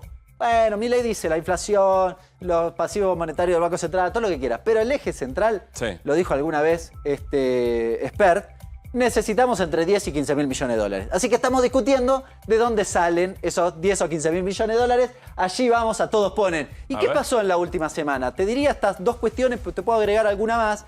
Pero en principio, una nota que salió hace solo unos días atrás, un gigante de Wall Street reveló los datos reservados de un préstamo de hasta 3 mil millones. Dijiste revolvió y quedó bien. Revolvió los datos reservados de un préstamo y quedó bien igual. Revolvió con la perinola y le salió ponen todos. Con lo cual hay bancos internacionales que en principio podrían llegar a poner 3 mil millones de dólares con un mecanismo que se llama repo, que ahora lo vamos a explicar. Y esto también me acuerdo, hace poco. Esto salió hace 2 días atrás Caputo cerca de cerrar un préstamo de casi 5.000 millones de dólares del Banco de Basilea. ¿De dónde es esta cuestión? Corremos la persiana y ¿qué encontramos del otro lado? El famoso oro. ¿Te acordás que cuando hablamos acá dijimos, ¿dónde fue el oro? Sí. Y la hipótesis principal, porque nunca nos la dijeron, pero la hipótesis principal era que había ido al Banco de Basilea en Suiza, porque allá te certificaban el oro, te daban un certificado y con eso vos ibas y decías, bueno, te lo voy a recomprar en un año, pero mientras tanto me das dólares y con esos dólares hago algo. Bien. Caputo había dicho, bueno, vamos a ponerlo ahí en alguna Una inversión. casa de empeño. Claro, pero para que nos dé unos dólares, medio que Milei dijo otra cosa, dijo, bueno, quizás para pagar cosas que tenemos de vencimiento, yo te agrego la posibilidad, es una posibilidad, Sí. de recorrer el camino del posible levantamiento del cepo. Bien. Bueno, dicho esto, Eso sería, agregale- eso sería el todos ponen. Sí, Los 3.000 agregale una millones de allá. tercera que no la trajimos en noticia, pero que es el blanqueo, en términos de dólares, está andando bastante bien. No es una cosa menor y ahora te voy a explicar por qué. Bueno, dale. Porque en la práctica, bueno, del otro lado nos dice, ¿pero por qué van a poner 3.000, 5.000? ¿Cómo es la cosa? Bueno, acá toma todo. ¿Quién toma todo? El gobierno. ¿No? Está tratando de tomar el repo Sí. de un lado, el repo del otro, las LECAP en dólares. ¿Nos si es que sorprende? puede. No nos sorprende. No nos Es sorprende. el- Pero vamos a explicar de qué se tratan estas cuestiones. El repo. Bueno, el repo con el bono, con bonos y oro. ¿Bien? Con el oro es lo que decíamos recién del Banco de Basilea. ¿Cómo es la cosa? Bueno, el Banco Central le da oro o un bono, bopreales. Sí. Supongamos a un banco comercial. Sí. El banco comercial se los toma. El repo tiene una característica que es la obligación de recompra posterior de ambas O sea, cosas. es repurchase agreement, es un acuerdo de recompra. Exactamente, básicamente. acuerdo de recompra. Ok. Eso es un repo, un acuerdo de recompra. ¿De qué cosa? Del activo que yo te doy, que es lo que se llama colateral, que es lo que respalda el crédito, el oro o el bono, Sí. en este caso un bono en dólares que se llama bopreal. Bueno, Acabo te de da los entender el dólares. repo, gracias, Hernán. ¿Cómo? Acabo de entender el repo, gracias. Bien, el Banco Central, cuando tiene los dólares, se los vende al Tesoro contra pesos. Por eso el Tesoro está acumulando pesos, para poder comprar eventualmente los dólares. Bien. Bien, si es que tiene que pagar. La otra opción es que se los quede el Banco Central y que recorramos el camino del posible levantamiento del cepo. Son dos caminos distintos. Acá lo hicimos en cabeza del Tesoro pensando en que podría ser los eventuales pagos de obligaciones, pero podemos ponerlo en cualquiera de los dos. La otra opción también es, por ejemplo, para enfrentar los vencimientos y demás, que el Tesoro le coloque, le cape en dólares, un bono en dólares. Es un bono, un A lecap los es un bancos bono. comerciales. Sí. ¿Por qué los bancos comerciales le comprarían un bono en dólares? Porque tienen dólares. ¿Por qué tienen dólares los bancos comerciales? Porque básicamente mucha gente, 10.000 millones de dólares aproximadamente, entraron en el marco del blanqueo. Ah, bien. O sea, un Bien. blanqueo efectivo para el gobierno y Sí. exitoso. Con lo cual podría inyectar dólares al Tesoro. Bien, estas son las dos Déjame entender operatorias. esto. El blanqueo en sí mismo, del modo en que está planteado, no le deja mucho al Tesoro o En al principio Banco no. Central, pero sí se lo da a los bancos comerciales y los bancos comerciales pueden Sí. hacer esa transacción. Cuando haces el blanqueo pueden pasar dos cosas. Que el banco comercial se lo quede, por ahora Sí. se lo está quedando porque no sabe si la gente va a pagar el 5% y se va a llevar los dólares. Sí. O puede también dárselos, en parte encajárselo al Banco Central o puede prestarlos. Bien. Bueno, este sería una especie, no, un préstamo, pero al sector público. Bien. Bueno, seguimos. ¿Qué sale ahora en la perinola? Algo que te decía recién, 2025. ¿Qué es 2025? Bueno, ¿por qué el gobierno dijo que eventualmente levantaría el cepo recién a finales del 2025 a pesar de todo esto? Bueno, repasemos un poquito para hacia atrás y veamos por qué dice esto el gobierno. Bueno, porque intentó conseguir esos famosos 10.000, 15.000 millones de dólares desde que asumió. Claro. De mil formas. En un momento dijo que Arabia Saudita nos iba a dar plata, ¿te acordás? Sí. Después que Emiratos Árabes nos iba a dar. medio en Muchos viajes, simultáneo. muchos casi viajes de Caputo yendo a buscar esos fondos. Bien, después del fondo, eso no está descartado, ¿no? Con la posibilidad de que gane Trump, pero al fondo se lo pidieron en enero, no es ahora, Sí. se lo pidieron en enero. Hoy Tan- el fondo volvió a decir, el Todo muy gobierno bien. va bien, está todo bien, pero cuidado porque el tema social es muy importante y no lo tiene bien manejado el gobierno. Exactamente. ¿no? Bueno, intentaron la ley a través de las privatizaciones en la ley base, vender cosas, Sí. YPF, bueno, no salió porque no Muy 90 todo. Sí. El RIGI, que por ahora no ha funcionado, lo votaron sí, pero con CEPO los empresarios de afuera en principio no invierten, con lo cual tampoco te Y resuelve la encima cuestión. Petronas dice, che, yo me parece que no me quedo. Bien. Esto que salió hace unos días, ¿te acordás que lo contamos? El canje, la posibilidad de hacer un canje en detrimento de la Argentina. Esto también Sí. es para la misma política. Y lo que mencionaba recién, los repo. Todos estos intentos fallidos. En principio sí, si querés sacar los últimos dos, Sí. que los vamos a retomar ahora para cerrar. Bien, tiramos de nuevo la perinola. Bueno. ¿Y qué nos sale? De nuevo, siguiendo el hilo conductor de la posibilidad de levantar el cepo antes de fin de año. Antes de fin de año. Bien, hay que conseguir los 15.000 millones. Bueno, ¿levanta o no levanta el cepo? Vamos a ver un poco la lectura, muy resumida, de cuáles son las ventajas o lo que está haciendo el gobierno que podría resolverle o encaminarle esta cuestión y cuáles son las dificultades. Vamos a la última placa. De nuevo, fíjate, repasemos. Posibilidad de financiamiento, 5.000 del repo de Basilea. Sí. Supongamos, si lo toma el Banco Central, no el Tesoro, ¿no? Las LECAP en dólares, 3.000 millones. De nuevo, supongamos que, o algún bono desde el Banco Central que tome los dólares del blanqueo. Repo con los bancos, 3.000 millones, tenés casi 11.000. Si además haces uso de la norma que te permite evitar, Evitar pagar. la ley de administración financiera y roleas la deuda, Reprogramar los vencimientos. bueno, te quedás con los 11 palos. Sí. No, los 11.000 palos. Y la habilitación de canje, eventualmente con los bonares en particular, pero esto con los globales está en la ley de presupuesto. ¿Cuáles son los problemas que tiene? Bueno, necesita 10, 15.000 millones para el fin del cepo, Sí. pero además tiene vencimientos importantes.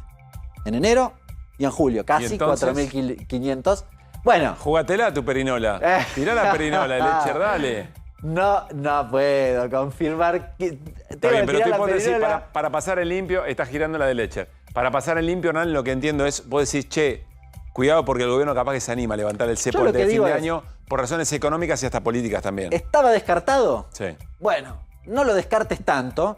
Es audaz, porque tenés estos vencimientos y demás, pero el gobierno actúa casi con intención de antes de fin de año Bien. hacer esto, con todos los riesgos que significa, pero finalmente intentar levantar el cepo. Te va a quedar girando esta perinola a vos bastante tiempo, ¿eh? Te aviso, Hernán. Bueno, nos vamos a la mesa, vamos a ir una tanda. Quiero decirles que en un ratito salimos de la macro y volvemos a la vida real, lo material, porque van a venir trabajadores del Hospital Garrahan, que están en un problema muy serio. Y si el Hospital Garrahan está en un problema muy serio, la salud en general y la salud de los pibes y las pibas de nuestro país también está en un problema muy serio. Nos van a contar con detalle qué es lo que están sufriendo. Pedro estarán disfrutando, el Club Esportivo de la Esperanza. Hasta allí llega, es muy federal, nuestro Club de la Casta. Bueno, vamos a darle la bienvenida al Hospital Garrahan en general, como parte del Club de la Casta, con un número de socios, miren la cantidad de asociados que ya tiene este club fundado,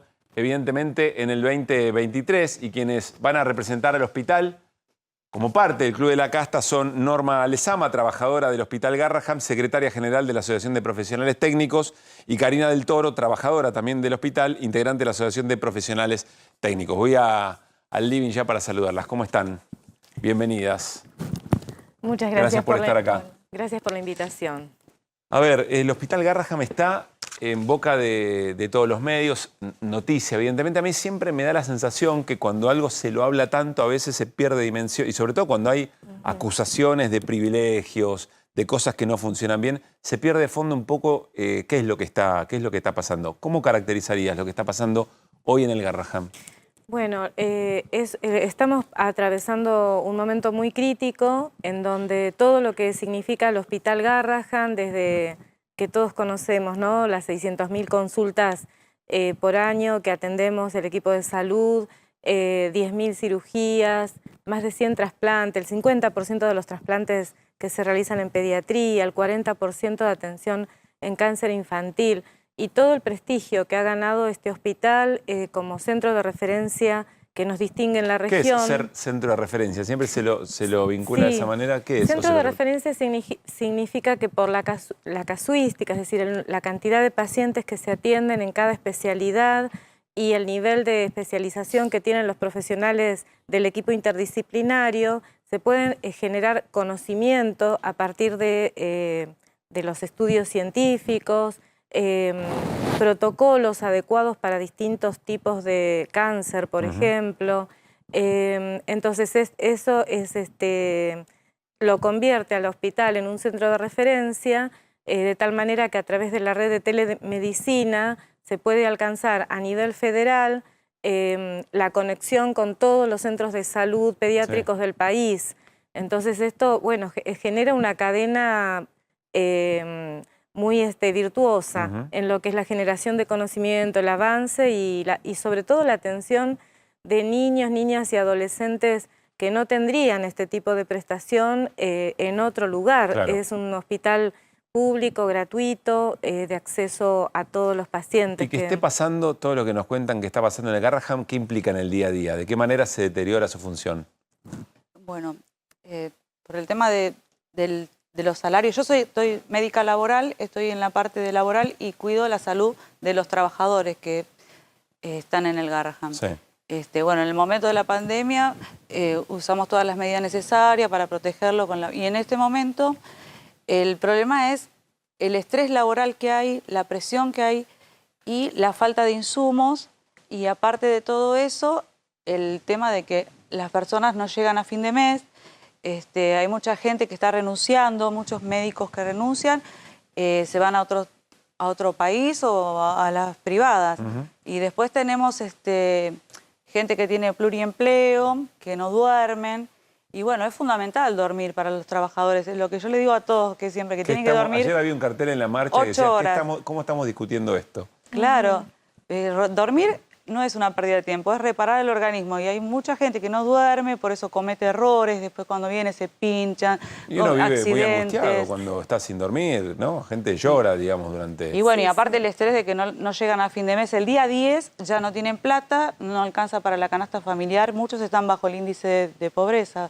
Entonces, hay empleados que no pueden llegar a fin de mes y todo eso los estresa y aparte, bueno, la presión, porque el trabajo que hay ahí no es sencillo. Y necesita, hay mucha presión, claro, muchas exigencias y bueno, y no llegan a... ¿Vos qué haces en el día a día en el hospital? Yo soy licenciada en nutrición desde que empezó el hospital, así que atiendo niños, niñas y adolescentes que tienen especialmente diabetes. ¿Y qué pasa en el trato con todo esto que...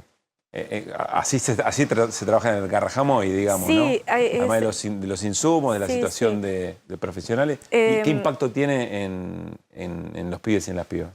A ver, yo creo que nosotros como equipo de salud le ponemos mucho el cuerpo al hospital y cada equipo interdisciplinario, si vos ves la manera como trabajamos, son agendas que están desbordadas, hay una agenda, que después hay otra agenda y una agenda chiquitita que es tu celular en donde atendés lo más urgente que va apareciendo.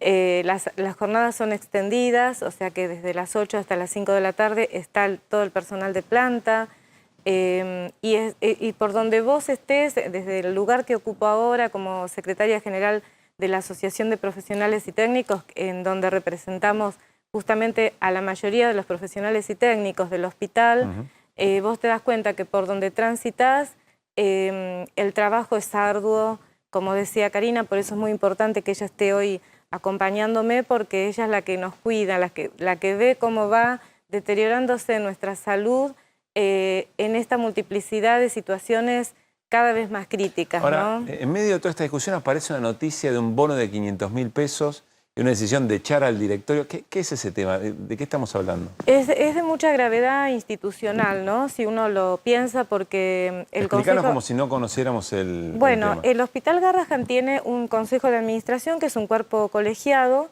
Desde su fundación en el año 89, la ley SAMIC establece, digamos, que este consejo de administración administra el hospital. Establece su presupuesto, junto con los equipos de salud, cuál es el proyecto de hospital a 2 años, con qué presupuesto. Esto se eleva a la jurisdicción nación y ciudad, allí se aprueba ese presupuesto y esas son las partidas presupuestarias de nación, que en este momento es el 80% y 20% la ciudad. Pero hay un tercer financiamiento, que es el tercer pagador, que lo establece también la ley SAMIC, por el cual todo lo que se recauda de obras sociales, facturación de prestaciones a pacientes que tienen obra social, eso vuelve, en parte está establecido en la ley que sea para los trabajadores y otra parte para los gastos de infraestructura. Así que no es nada extraño que un consejo de administración resuelva repartir ese dinero o reforzar lo que recibimos de recursos genuinos para paliar una situación urgente. O sea, está dentro de sus facultades. Sí, los cargos de los funcionarios son políticos, cada vez que cambia el gobierno, cambia el Consejo de Administración y las direcciones. Esto no le hace bien al hospital porque son volantazos, Claro. y en realidad el Hospital de Pediatría de Garrahan necesita que sus funcionarios sean... sería bárbaro que fueran puestos por concurso y que hubiera un proyecto de hospital a largo plazo y que no dependa de los volantazos de los distintos gobiernos. Esto nos hace mal, sobre todo a los trabajadores del equipo de salud, porque, por ejemplo, esto que pasó ayer generó estupor, incertidumbre. ¿Qué va a pasar ahora con el hospital? ¿Cómo puede ser que lo primero que hace un ministro de salud en un hospital de referencia como Garrahan, ¿no? Se sienta y lo primero que hace es decapitar un consejo de administración completo simplemente porque otorgó un bono a cada trabajador, que ese bono es por única vez, es extraordinario, entonces el mes que viene no lo tenemos y viene a paliar una situación urgente. O sea, hay enfermeras que te dicen, yo, Norma, me encadeno, porque es la primera vez en mi vida que no puedo pagar el alquiler. ¿Están planteando eso ahora? Sí, hay situaciones de mucha urgencia.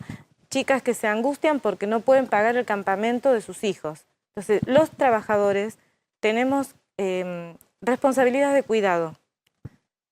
Cuando te viene la factura con una intimación de pago, vos estás solito, con tu sueldo, tenés que ir y pagar. Y si hay un desfasaje entre la tarifa de luz, que es de 100.000 pesos, y un sueldo de 700.000 pesos, lo pones en un sin salida al trabajador. Y como decía Karina, una enfermera que trabaja 10 horas en turno noche del Hospital Garrahan, atendiendo prácticas de alta complejidad, jornadas arduas, de ahí, en lugar de ir a su casa a descansar, se va a otro trabajo, porque este sueldo no le alcanza. 700.000 pesos es la mitad del costo de la canasta familiar. Martín. ¿Cómo hacen, no? Sí, claro. Buenas noches.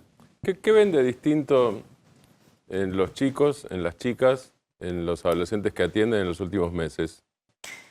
Mira, lo que se está viendo es que los pacientes llegan con más deterioro, porque al haber más demanda y estar los equipos de salud con menos personal, lo que se produce es el alargamiento del tiempo de espera. Y esto en salud es un daño silencioso. Cuando vos necesitas hoy un diagnóstico, un tratamiento, si eso tenés que esperar meses para tener una consulta, eso deteriora la salud del que está esperando esa consulta.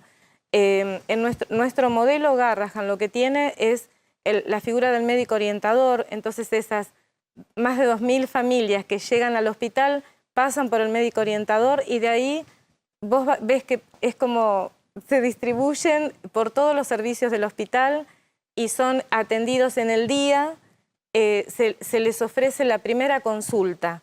Que esto es muy importante para el paciente, que se le va como acomodando en ese día para que se vayan con una respuesta, con un plan de cuidado, una agenda para que vea al especialista. Esto es muy arduo, son muchos pacientes y si vos no le das presupuesto, todo ese sistema se empieza a deteriorar. Creo que hay una pulseada, nosotros estamos dando una lucha muy fuerte hoy. Fue histórico. Hoy fue una asamblea en el aula magna del hospital. Yo, que hace muchos años que estoy en el hospital, hace mucho tiempo que no veía eso. ¿Y qué se resolvió, Norma? Se resolvió mañana una conferencia de prensa para comunicar desde los trabajadores cómo vemos todo este impacto, este cimbronazo que tuvimos ayer con esta medida tan autoritaria, ¿no?, del ministro de Salud. Mario Lugones. Mario Lugones. Y un poco, bueno, para ratificar todo nuestro plan de lucha, porque estamos luchando por salario y esto no está resuelto. Claramente nosotros vamos mañana a una conferencia de prensa y ya estaba decidido un paro de 48 horas para la semana que viene, 8 y 9 de octubre. Irina.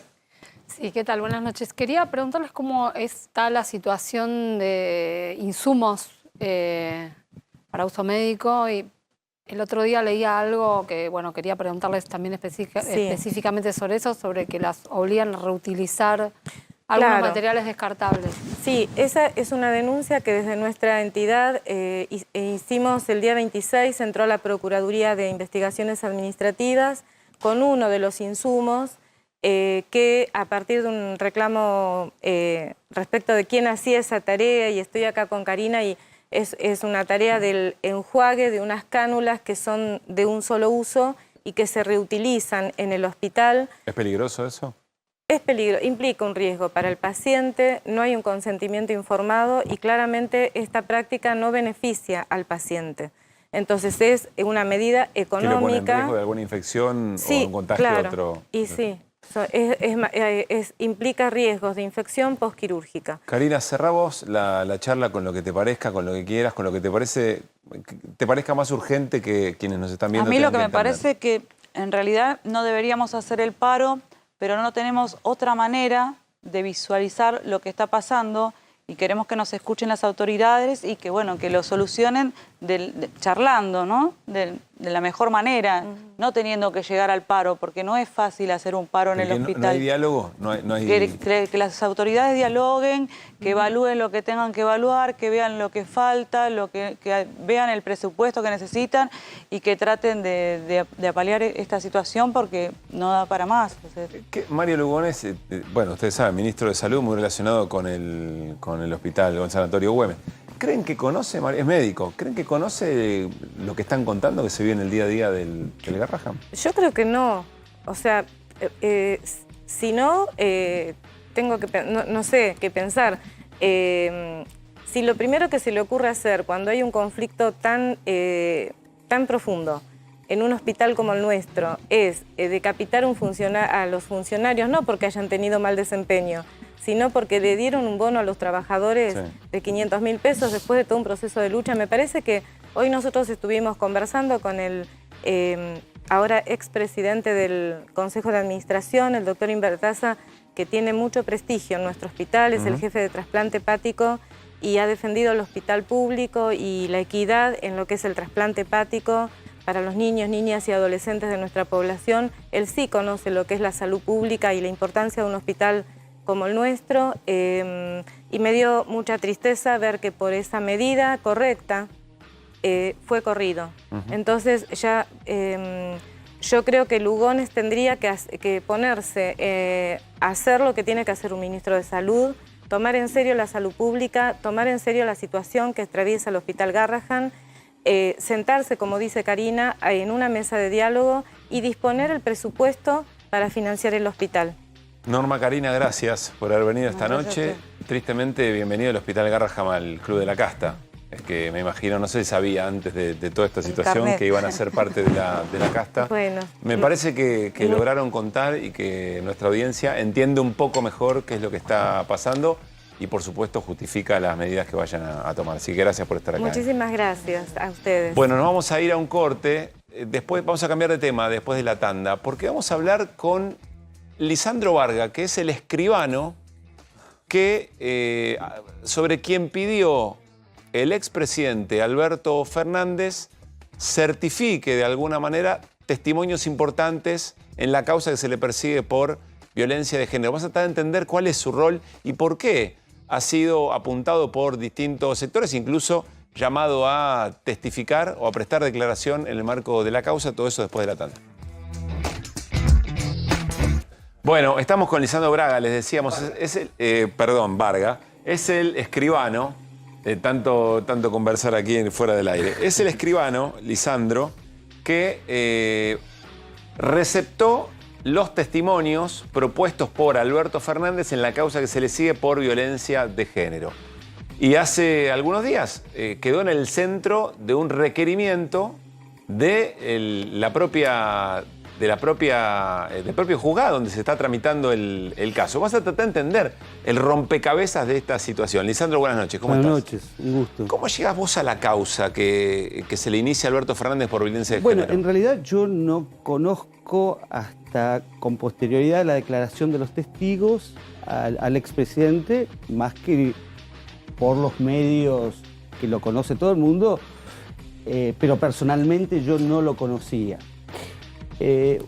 Un día estaba en el Colegio de Escribanos de Capital Federal, yo soy escribano aquí en Capital Federal, en un curso, y me suena el celular y me pregunta una colega si yo puedo receptar en sede notarial las declaraciones de un testigo y no me especifica en qué causa. Vos no sabías nada Yo no sabía. de quién, En con quién te realidad, ibas a encontrar. yo tengo que prestar el servicio notarial, no me puedo negar si no tengo una causa a la prestación del servicio, voy a la escribanía y me encuentro con que en la escribanía me estaba esperando la abogada de la causa, la abogada del expresidente de la Nación y una testigo. Yo en ese momento me limito, como en todas las ¿Cuál es tu declaraciones. función en esa situación? Mi función es hacer un requerimiento específico, redactar el requerimiento, que me lo hace la abogada del expresidente. Sí. Y doy cerrado el acto con la lectura de todas las preguntas que se generan en el requerimiento por parte de la abogada.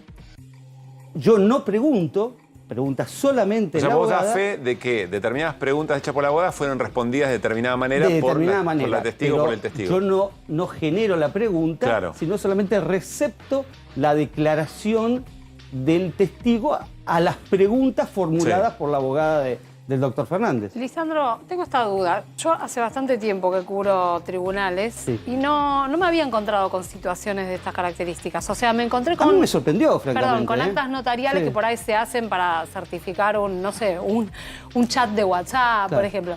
Pero no una declaración. Esto, bueno, a vos también te sorprendió. O sea, no, me sorprendió que me citara el fiscal. A ver, pero lo Eso que te me quiero sorprendió. preguntar es, ¿por qué se hace esto? ¿Por qué? Bueno, ¿Para a ver, qué? ¿Por qué? una de las ¿Para qué? competencias, Y bueno, ¿y para qué te una de cita el las fiscal? competencias notariales es justamente la redacción de un acta escritura, se hace en protocolo, o sea, tiene una matricidad donde se preconstituye una prueba.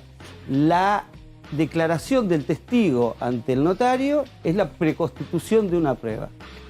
Ese instrumento es un instrumento auténtico que solamente se puede desvirtuar por una redargución de falsedad. Hasta tanto no se inicie una acción de redargución de falsedad, ese documento tiene la total vigencia y hace plena fe en sí mismo como documento público que es el acta. Ahora, ¿cuál es la necesidad de que determinados testigos, que además se supone que declaran en la causa, declaren en una escribanía? Bueno, ante la premura de que algún testigo pueda viajar o no pueda estar el día en que el fiscal la convoque, se recepta la declaración ante escribano. Es una opción más que tiene cualquier habitante de la República de concurrir a la sede notarial y requerirle al escribano la posibilidad de declarar ante él. Y Lisandro, ¿por qué te citan a declarar? ¿Y en calidad de qué? De testigo. ¿Y por qué? Bueno, porque yo creo que es una dilación judicial por parte de la querella, francamente. ¿Pero y con qué objetivo? Bueno, ¿Con qué objetivo te citan? Bueno, básicamente me hicieron preguntas como las que me estás haciendo vos, cómo había llegado yo a la actuación notarial en el caso concreto, quién me había requerido. Me sorprendieron algunas preguntas, sobre todo por parte de la querella. Por ejemplo, me preguntaba si yo no sospechaba que una testigo viviera a 250 kilómetros. Los escribanos tenemos una competencia territorial. Yo no puedo ir a tomarle declaración al domicilio de la testigo si vive fuera del ámbito de mi competencia territorial, que es la Ciudad Autónoma de Buenos Aires. Para lo cual a mí no me sorprende que venga una testigo a la sede de mi escribanía a que yo le recepte su Creo declaración. que te estaban objetando por qué vinieron hasta tu escribanía. Claro, porque vinieron, quién las convocó, quién las trajo. ¿Pero y sospechando qué? ¿O para hacernos Bueno, yo dudar creo a quienes que seguimos la causa? francamente es lo que en la jerga judicial se dice es embarrar la cancha. Me parece que ese era el objetivo de la querella, ¿no? Pero a ver, para que quede claro, vos no tenés no podés y no tenés, porque te está más de tirar para un lado o para el otro. No, yo soy totalmente... Lo único que haces es escuchar una declaración y receptarla y transcribirla. Sí. Yo, una vez finalizada, leo la escritura, es una escritura pública, la leo, la parte la otorga y yo la autorizo. Sí. ¿Y por qué se habla de un convenio de confidencialidad y que habría sido violado? Bueno... Es que de hecho entiendo que la motivación de la citación tiene que ver con eso, con que hay una testigo que plantea que hay una confidencialidad que se estaría violando. Sí, no, la querella, perdón. La plantea la querella. Sí. Francamente no hace a la declaración ante escribano la existencia de confidencialidad o no. Yo no tengo por qué preguntar si existe o no cuando vienen a la notaría a requerir mis servicios notariales, si hay o no hay acuerdo de confidencialidad. ¿Acuerdo de confidencialidad es que lo que está siendo dicho ahí no se dice en otro lugar o qué? No, bueno, supuestamente creo o entiendo que lo que la querella quiere indicar es que no debió declarar porque había firmado un convenio de confidencialidad por ser... Pero es un poco contradictorio porque también en la causa se le requirió al intendente de Olivos la declaración y supuestamente la gente que vino a la notaría a declarar fueron la asistenta, fue la moza, fue la niñera, es decir, no consideré yo que tengo que pedirle o expedirle explicación si existía o no existía acuerdo de confidencialidad, que aparte tiene que ser por escrito, no puede ser un acuerdo de confidencialidad tácito. Para que tenga vigencia tiene que ser por escrito. Y a mí no me consta y no me tiene por qué costar tampoco si existe o no existe ese acuerdo. No sé si perdón. Sí. No, métele. No sé si podés responder esto, pero ¿hay algo que te llamó la atención en particular de los testimonios estos? No, simplemente ellos, o sea, todos los testigos que comparecieron, había un denominador común que era la preocupación de la existencia de una injusticia en la denuncia por parte de la querellante.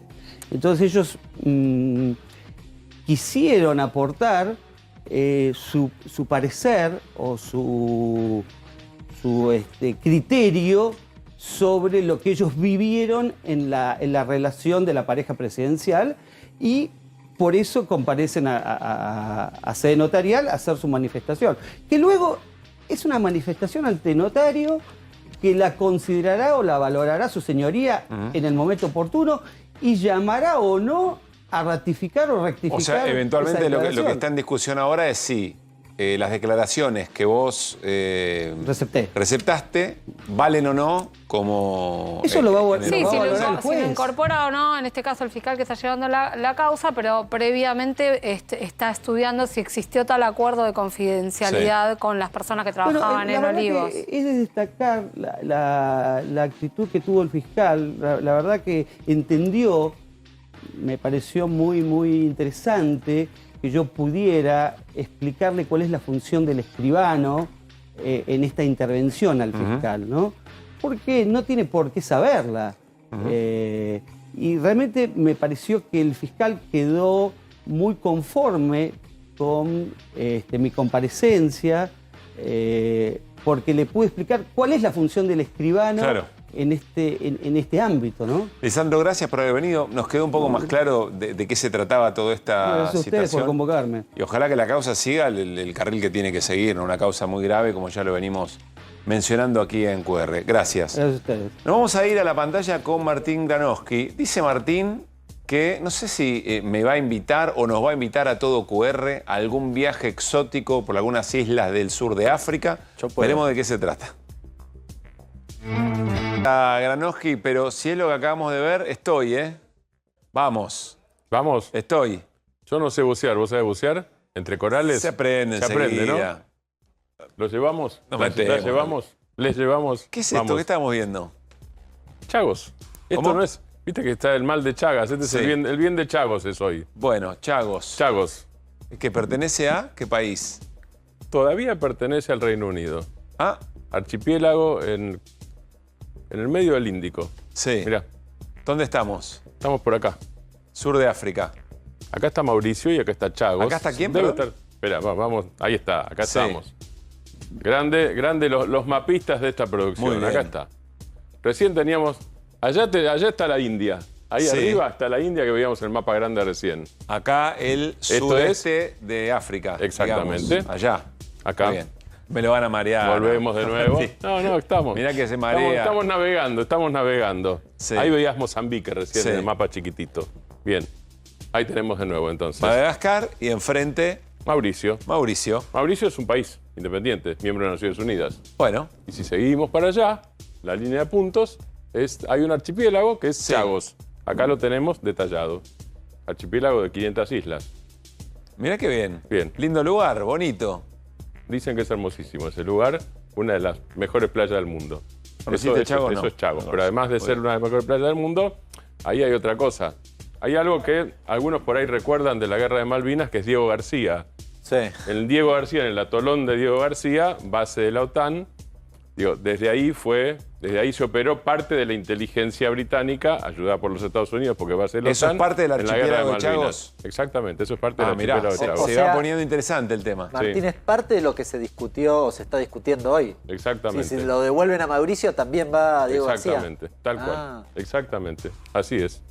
Porque también es eso. Entonces, en Chagos había población originaria. Sí. Igual que en Malvinas, donde había argentinos, o equivalente, digamos, 1833, Claro. en Malvinas fueron expulsados, ¿no es cierto? En Chagos fueron expulsados en 1960. ¿Por qué? Porque Estados Unidos quería esa base. Entonces le dijo a los británicos, colonia británica, le dijo a los británicos, Mauricio ya era independiente, le dijo a los británicos, yo quiero eso. Y los británicos se lo cedieron, pero dicen, lo quiero vacío. Entonces lo que hicieron es, para hacerle el favor a su principal aliado, a sus primos norteamericanos, como suelen decirlos en el Reino Unido, vaciaron. Había 3.000 personas. Vaciaron, gasearon, mataron las mascotas, digamos. Fue una cosa cruenta. Ajá. Pero además sacaron a la población de allí. Empieza una discusión. A partir de ahí, Mauricio empezó a reclamar en Naciones Unidas, justamente a partir de 1965, fecha simbólica, porque en 1965 la Asamblea General de Naciones Unidas, que para el presidente Milei es un órgano socialista y con un gobierno supranacional, pero justo en ese año la Asamblea General de Naciones Unidas vota una resolución a favor de exhortar a Gran Bretaña y a la Argentina a que se sienten a discutir Malvinas por la disputa de soberanía, para el ejercicio de soberanía efectiva. En ese año empieza a reclamar Mauricio. El reclamo es sostenido, y hoy lo leía Juan Gabriel Tocatrián, gran analista de política internacional y de política exterior argentina, y Tocatrián decía, si la Argentina hubiera tenido la tenacidad y la constancia de Mauricio y el objetivo y la claridad de objetivos, tal vez la situación de las Malvinas hoy sería distinta, porque estamos hablando de situaciones coloniales. ¿Y cuál es la noticia hoy? ¿Por qué estamos hablando hoy de Chagos y de Mauricio? Porque hoy Gran Bretaña dijo que iba a devolver Mauricio, que había decidido devolver Chagos a Mauricio y restituir a Mauricio la soberanía. Entiendo que no... no es el primer caso. 1997 Hong Kong pasó lo mismo. Son situaciones muy distintas, obviamente, pero no importa. No es el primer caso. En los últimos años ya no estamos hablando del proceso de descolonización de la década de 1960. Pero no, entiendo que el Reino Unido no lo hace porque tiene ganas, sino acorralado por las sentencias desfavorables en la ONU. En la ONU, en la Corte Penal, en el Tribunal Internacional de la Haya, exactamente. Alguien podría pensar, bueno, pero Malvinas no se diferencia mucho por el interés geopolítico, pero volvamos a lo de la base. No, pero acá hay interés geopolítico, ojo. A ver, si seguís para allá, para arriba tenés a la India. A ver, andame un poco el mapa, Woody, para el si norte se puede. tenés, si hablas de interés geopolítico, para el norte tenés la India, potencia nuclear. Potencia nuclear. Rusia, China. Claro. Mar de la China, una de las zonas de mayor tensión en el mundo en este momento. Interés geopolítico. Una base militar en esta zona tiene una importancia geopolítica muy grande. Entiendo que parte del acuerdo es que Estados Unidos se puede quedar con la base por casi 100 años. Seguramente. Con lo cual eso explica quizá por qué Biden dice muy bien al primer ministro laborista que está recibiendo... Esa me la dejás, exactamente. Muchos ataques. Esa me la dejás. ¿Tuiteó la canciller Mondino sobre esto? A ver. Tuiteó. ¿Qué es lo que dijo? ¿Qué es lo que planteó? Ahí está, mirá. La larga disputa entre Gran Bretaña e Islas Mauricio llegó hoy a una conclusión y los mauricianos lograron recuperar su territorio de Chagos. Este hito implica terminar con la última colonia inglesa en África. Celebramos este paso en la dirección correcta y terminar con prácticas obsoletas. Transitando el camino empezado con acciones concretas y no retórica vacía, vamos a recuperar la soberanía plena de nuestras Islas Malvinas. Fueron, son y serán siempre argentinas. ¿Está bien lo que plantea Mondino? Si hace acciones concretas y no retóricas, está muy bien lo que dice Mondino. ¿Por qué? Sí. ¿Qué se le reprocha eventualmente? Ahí te muestro quién reprocha, así no lo reprocho bueno, yo. Dale. Que podría hacerlo también, pero acá lo tenés. Guillermo Carmona fue secretario de Malvinas hasta el 10 de diciembre del año pasado y estudió. Basta de farsa, señora Mondino, lo que hizo Mauricio el País para alcanzar su integridad territorial y el ejercicio de soberanía sobre el archipiélago de Chagos es todo lo contrario a lo que acaba de pactar con los británicos por Malvinas. No se trata de retórica, sino de política. Exactamente. ¿Qué pactó recién? Intercambio científico, intercambio logístico por el tema de vuelos. No hay novedad en el tema humanitario que el gobierno presenta como novedad. En realidad eso se continúa a través de todos los gobiernos desde que empezó en el gobierno de Cristina, eso siguió. Así que ahí las visitas de los familiares a las tumbas de los caídos en Malvinas es algo que viene desde hace tiempo, ahí no hay ninguna novedad. En lo otro son todas concesiones. Bien. Para cerrar, tenemos la posibilidad de ver la bandera de Mauricio. Me parece hasta pedagógico, si ustedes creen. No sé si la tiene a mano. A ver. Acá está. Esta es la bandera de Mauricio. El país que, peleando en Naciones Unidas, insistió, fue coherente durante muchos años y logró que Gran Bretaña o el Reino Unido le devolviera las islas de Chagos, con una importancia, como nos contaba Martín Granoski, respecto de una base militar en el marco de la disputa geopolítica. Muy buena historia, Martín, ¿eh? Es interesante. Gracias. Es interesante. Nos vamos con Irina Hauser. ¿Por dónde seguimos, Irina? ¿Querés ver a quién repostea Javier Milei entre todas las tantísimas personas a las que repostea? A ver. Quizá te sorprendés con este tuit que te voy a mostrar o este retweet. Mirá que hay que elegir, repostea de todo. Sí, porque Así repostea de todo. No, pero yo te voy a mostrar algo que tiene su relevancia.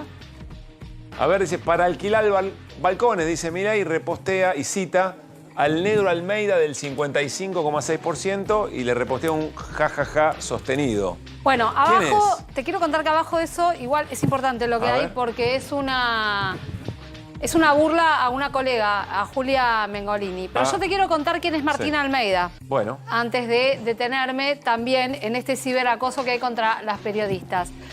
Martín Almeida es un influencer, humorista, estandapero, libertario de la primera hora. Como habrás visto, ahí dice 55,6%, que es el porcentaje de votos del balotaje, claro. que sacó Milei. Bueno, es un gran tuitero libertario.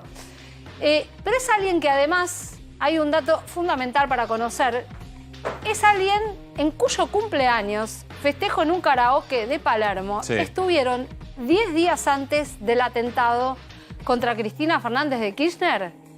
El hombre que intentó dispararle, Fernando Sabac Montiel, y su novia, Brenda Uliarte. Estuvieron en el cumpleaños de Almeida. En el cumpleaños de ese hombre al que repostea Milei. Mira vos. Javier Milei repostea a ese hombre que recibió en su fiesta de cumpleaños a quienes están hoy en el banquillo de los acusados por intentar matar a la entonces vicepresidenta.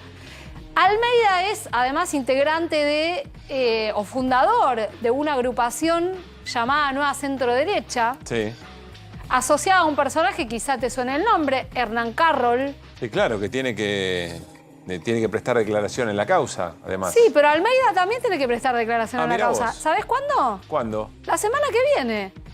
Almeida, Hernán Carroll. Hernán Carroll, que además es alguien que en el año 2021 logró algo que era impensado y que hoy es realidad, que fue un abrazo entre Patricia Bullrich y Javier Milei. Sí, claro, en la Plaza de Mayo, si no me equivoco. O en alguna movilización, no recuerdo. En esas si fue movilizaciones en Plaza de Mayo. que se organizaban con consignas, sobre todo antivacunas. Almeida, después del atentado a Cristina, se ve que se fue a la movilización en Plaza de Mayo. Sí. La movilización en repudio al atentado, y subía a las redes una foto de sí mismo, una selfie, con una leyenda bastante particular. ¿La tenemos para verla? A ver, dale. Burlándose de la gente que estaba ahí A ver qué dice, me voy a acercar un Acércate poquito. porque yo de acá no veo. Dice, ellos no saben que el que atentó contra Cristina vino a mi cumpleaños. Mirá vos, este es Martín Almeida. Este es Martín Almeida. Y celebra en la marcha de repudio al atentado contra Cristina que efectivamente Sabac Montiel había estado en su cumpleaños. Exactamente. Ah, mira vos. Ya declaró una vez como testigo durante la instrucción de la causa, hizo algo muy osado, que fue hacer una especie de una historia de Instagram desde adentro de Comodoro Pi, ¿no? Toda una curiosidad. Sí. Bueno, tiene que ir a declarar de nuevo ahora en el juicio oral, Hernán Carroll también.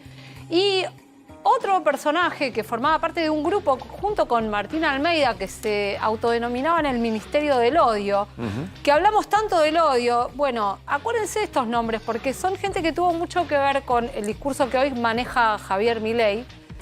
El Presto. Eduardo Presto Filippo, que tuvo un romance con Brenda Uliarte, con una de las acusadas, que también es un influencer que tiene una condena por amenazar a Cristina Fernández de Kirchner de muerte y también por hostigar a Fabiola Yáñez. Bueno, este es Martín Almeida, el que les mostrábamos recién, el hombre al que repostea Javier Milei y como te decía, además no era cualquier reposteo porque forma parte de una actividad que se ve que con la que goza bastante el presidente, que es el ciberacoso justamente contra mujeres periodistas. Bien. Gracias, Irina. Muy interesante conocer estos personajes. Ahora que nos estamos preguntando, no solamente nosotros, repasábamos en el arranque del programa. Ayer lo hacía Babi, lo vi cuando nos estábamos yendo del canal, como Babi comentaba lo que Marcelo Longobardi decía. Cuidado con la violencia que se está manejando y hacia la que se está alimentando, porque no se sabe dónde termina efectivamente la situación. Bueno, entre otras cosas, crecía en esos personajes y se celebraba de esa manera. Hoy reposteado por el presidente Javier Milei. Nos estamos despidiendo. Mañana tendremos QR de viernes. Gracias, Martín, por haber venido. Irina, lo mismo. Nada, Insiste, Lecher, es en parte de QR y nos alegra tanto por otra parte. Está la perinola, no nos olvidamos, No te creas que nos vamos a olvidar. Atento. Quédense en A24, ya viene Babi Echecopar para hacer Basta Babi. Nosotros, insisto, mañana a las 9 de la noche cerramos la semana. Nos vamos como llegamos con las voces del día. Pasen bien. La ley de financiamiento venía a resolver la crisis de este año y el veto amenaza esa posibilidad de solución. Desde Barcelona queremos enviar un fortísimo saludo en nombre del movimiento, de nuestro movimiento y de la coordinadora estatal en defensa del movimiento de pensiones públicas, COESPE, a nuestros hermanos y hermanas de Argentina. Lo que vaya a pasar no lo sabemos y cada diputado es dueño de su opinión, de su voto y de lo que haga cuando le toque votar. Y además porque con el PRO hemos trabajado juntos en un montón de cuestiones e incluso en el veto a jubilados. Congrega gente de distintos espacios políticos. Fíjate que hay muchos que están pasando alrededor y de hecho me están puteando, por ejemplo, ¿no? Es interesante.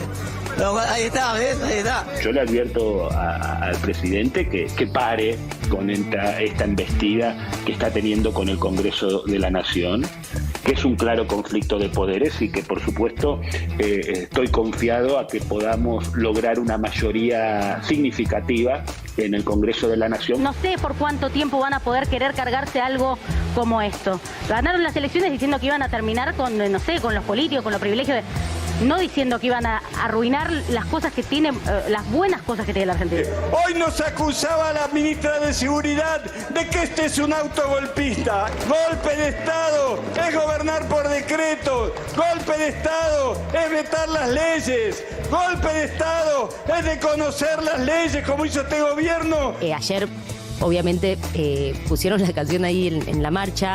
A mí me da mucho orgullo que una canción mía forme parte de una marcha como la que sucedió ayer. Estamos muy preocupados porque pensamos que el funcionamiento del hospital está en peligro.